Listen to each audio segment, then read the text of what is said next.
Good afternoon, everyone, and welcome. I think Raghav made quite a few relevant points, and I'm not going to go over them. But I think he first took a sort of spot at the title. From my perspective, when I kind of look at the Uber-ization of the world, I think one of the first cautions we need to draw for ourselves today is that each organization is extremely unique. I strongly believe in that. And I think templating things across the board run a huge challenge, both for an organization, for the business, for the CEO, and certainly for the HR team. To constantly say the Uberization of this or the benchmark with an Apple or a benchmark with an Amazon, I think draws a lot of parallels that I would caution everyone. So when the title was given to me, I stayed with it because I wanted to just make a specific point about it. Because it's unique to every organization, and I think everyone needs to draw cross learnings, but realize fully that at the end of the day, every organization is extremely unique. And I think that's one of my first points I wanted to sort of draw. If I look at what Uber stands for, it represents a strong sense of a last mile that people are not used to. You could always go out and hail a cab, but now you can actually, number one, it represents that it comes right to you. Two, the fact that technology has been able to harness it, from the fact that you can track it down to the fact that actually you can pay for it online. Three, that pretty much what's happening in the overall ecosystem of HR, where freelancing is taking place, that actually nobody owns anything, which has its own challenges of ownership versus non-ownership, but is asset light and asset free. But if you draw some of those parallels, you have to introspect whether that's relevant to your organization or it's not. So that was just my first thought for the day. The second one, I think, was, and I know there's been a fair amount, I looked at the program and the kind of details and discussions that have been taking place today, from using artificial intelligence to how technology is going to replace many aspects, to the entire thing of outsourcing and the element of how HR today is much more where people are going to work from their homes and whatever else. Now, I don't think I'm old world at all, and I think we're starting up all over again with Upgrad and building a very, very, very young organization. Out of our strength of about 190 to 200 people, I'd say everyone is under 30, and I'm the only one that skews the age. But the criterion there is that if you're looking at that broad sense, there isn't a generalization on that. There is a concept that everyone does feel today that the jobs of tomorrow are going to be necessarily one where you're going to be able to freelance, be in and out. And I think they're two different aspects. If I'm looking at it as a leader of a company, and I think HR for everyone here is part of a support service that brings an organization together, that actually contributes to the profitability, the growth, and the element. There were 6 things that struck me out there as single words. And the more we disintegrate and the more we encourage this context of being able to, I don't necessarily believe that the successful businesses of tomorrow are always going to be the ones where everyone's going to be able to work out of home. There will be elements of transition and transientness, and I think we need to engage on that separately. Number one, the tenet of an organization and the success of an organization or the company for the next 100 years is going to be also built on the culture of a company. And I think we're seeing a lot of that today. What cultures and how diametrically different cultures, whereas actually when you're so disengaged and you're so outsourced, what that can do to a culture. And at the end of the day, what goes around comes around, because there's a circle of life. What that does to the value of a company, what that does to leadership, and what that does to everyone else. So I think the first thing to really introspect is, at the core, we have to build a culture. If anything that we're doing in our entire disciplines of allowing freelance work, of allowing remote working, if that's from a cost exercise, or that's from a talent attraction exercise, or that's because we need to be in multiple continents, yes, there will be some outsourcing divisions that need to do that. But one of the biggest costs, I think, is how are you going to bring together a culture of an organization and unite it in a place where everyone is looking at being on their own separately. And that can be an extremely, extremely expensive exercise. The second, I think, again, as a leader, I would look for accountability. And it's extremely difficult to enforce that if you're looking at a very scattered way in which everyone's going to work. So I think the element of outsourcing and using technology has to strike its incredible level of balance.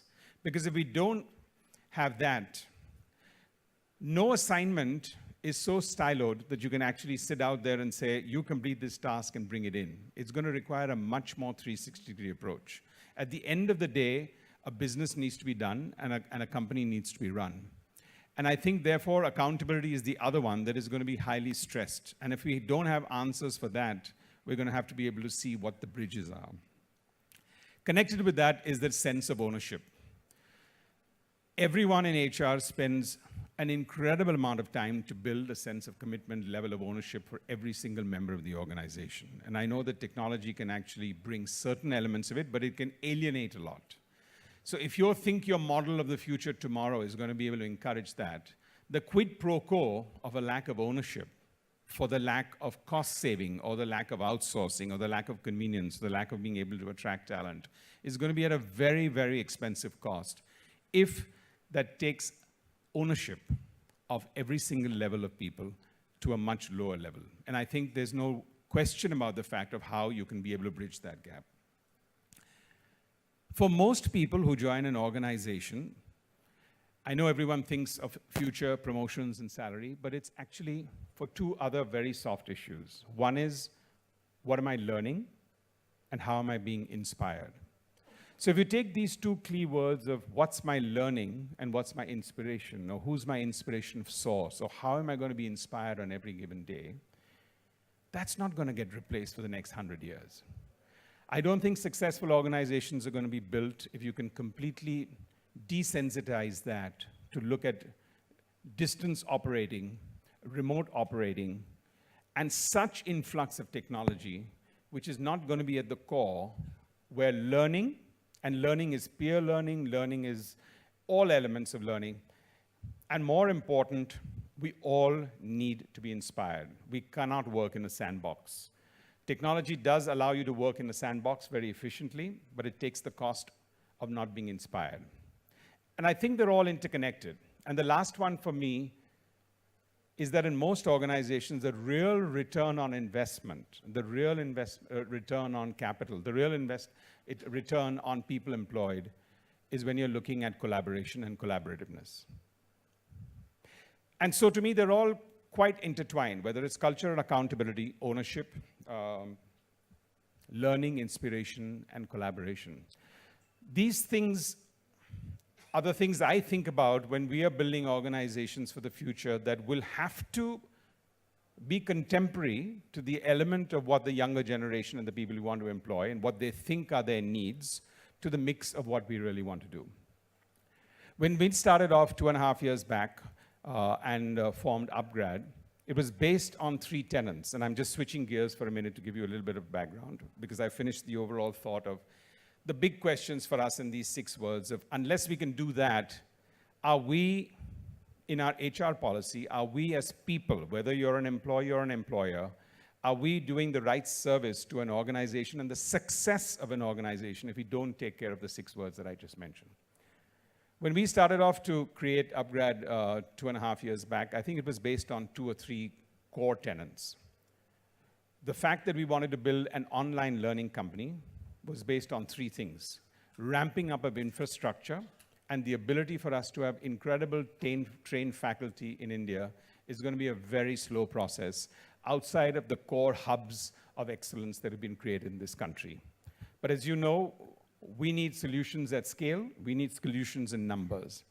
And the very aspect of being able to scale that with high levels of investment, long gestation periods for setup, and low availability of really core trained faculty was one such tenet.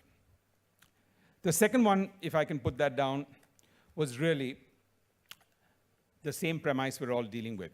We're no longer a one-job economy, and there's no one career concept when we're looking at the benchmark. And if that is a reality that we're going to face, how overall, as corporations, as HR managers, as universities, as deans, as teachers, and overall as the ecosystem, are we going to be able to handle that? And the same with government. And I think that was the second big question that needed to be answered, for which we found both of these as unique opportunities. And the third element is that if we consider the fact that learning is now going to be an ongoing process, and I know it's now cliched because, there's a differentiating word between, because everyone professes and looks at education as it culminates at a certain level. There's a definition in your mind, and if you were to break that up, and if somebody was going to quiz you on that, education is finite in a sense that you feel it's at a particular stage in your life when you're going out there, and that's part of your education of your life. But nobody attaches that when you use the word learning, because obviously it's an ongoing process. And most people felt before that it was on your job, or the 2 weeks a year that you'd be sent out for training, or learning it from peers. But today, given the fact that we're in such a fast-changing world where every 5 years, not just technology, but audiences and the demography of audiences is changing completely differently, that our ability to not just learn from our colleagues, but actually going back and learning and increasing our specialization has got to be there. So if you look at these three tender elements, those to us was the opportunity for which we really formed Upgrad. But with the DNA, that I think that is something that's going to require the flexibility and the adaptability of what we have to do in the future. And therefore, our entire models today, while we are focused on building the careers of tomorrow, we know it's transient. Today, we identify the careers of tomorrow, that everything that's digital and everything that's data-oriented. But I know in 6 months' time, we may be reinventing that entire definition going forward. But at the core of it, the learning lesson and the takeaway for people who work within companies, I think is at the core that we need to sort of adapt these changes also. Therefore, my concluding remark really is, how do we strike the balance? Because without that balance, we're not going to be able to move forward. How do we strike the balance that this is where the ecosystem is?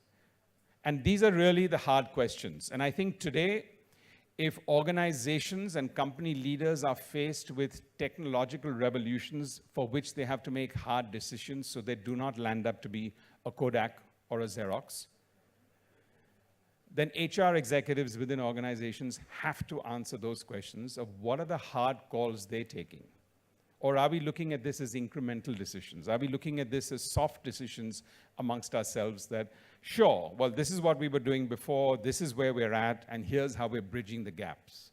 I don't think the 21st century is for any organization or any division in a company that can bridge gaps. Those days are over. Because by the time you even start building the bridge, the land has moved. The land mass has moved, global heating notwithstanding. So if you look at that thought process, what are the hard calls that you're taking within your organization to be able to deal with that? And to that, I think if you can use the word balance, because that's what it's going to be about. If you want to have an ecosystem which allows people to work freelance and work with a certain culture, how is that going to depend on your accountability, on your culture, on your ability to inspire, on your ability to learn? And if we don't engage in those two elements, we're not going to be able to really move the organization, because the contribution that HR does to the overall P&L of the company is really the core assets that go home every evening.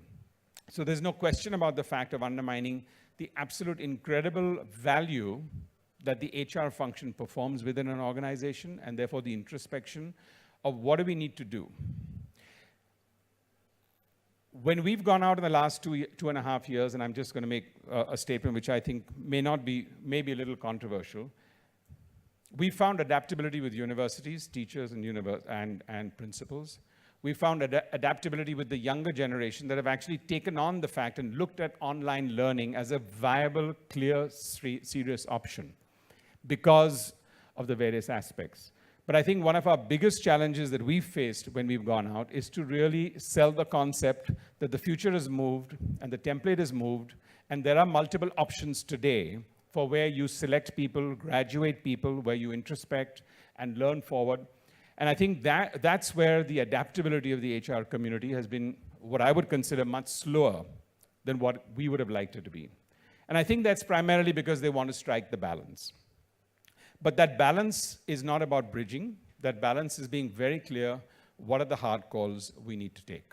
So I just want to summarize by leaving you with that thought, really introspect to what are the hard calls we need to take. There's no point looking at how artificial intelligence is going to change the way, therefore what is going to happen. All of those are going to happen in many, many aspects in the first place. We need to go back to our desk to figure out, from a transient point of view, what are the clear-cut business decisions we would need to take as head of HRs or head of people in an organization, both from an incoming perspective of how we recruit and how we select and how we train, to the element of how we retain and how we motivate and how we inspire and how we upskill and how we unlearn, how we learn. And actually, while it's a Freudian slip, I do believe that actually unlearn and learn is also a critical balance of what we're going to do. Because I know, and I have a lot of my daughter's friends, a lot of them, and the big question today is always about MBA or no MBA. And it's a very personal decision for a lot of people. The biggest drive for them is the selection criteria on your CV. The biggest understanding in their mind is, actually, it may be a serious waste of 2 years because I'll have to unlearn 75% of what I think I'm learning in those 2 years. And they feel they're doing it for a certain segment of people because that's the benchmark. The benchmark people think maybe this is what needs to be there because that's what's churning out and coming. But somewhere down the line, maturity and experience has to break that mold. Thank you for giving me this opportunity.